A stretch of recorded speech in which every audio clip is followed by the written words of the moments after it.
To WSFA First Alert meteorologist Amanda Curran. And Amanda, as a person from New England, you're no stranger to snow, but seeing it right here in Alabama, especially in South Alabama, is quite a rarity.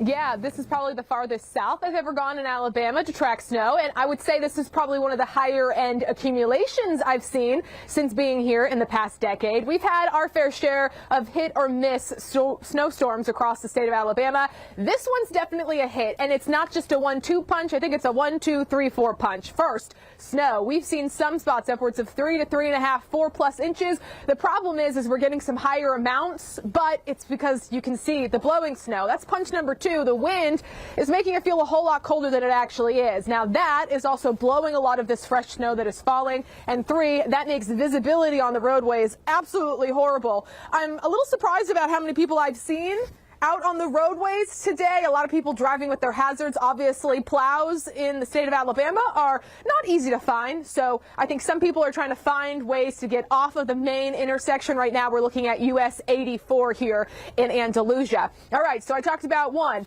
2, and 3. What's the final punch? Well, sometimes you can't see it. It's the ice on the ground. Areas of slush are now starting to become a little bit more solid.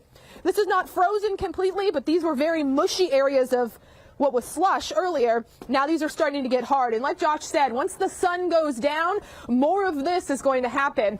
Accumulating snow on top of it means it's very difficult for you to see what's underneath that snow. And most of you are going to be running into this slush that is getting a lot harder and turning into a solid and making those roadways like ice rinks. So what you need to do, stay inside. We have an updated look at that forecast and more live looks here in Covington County. Coming up, Rosanna and Mark in just a couple of minutes. Thanks, Amanda.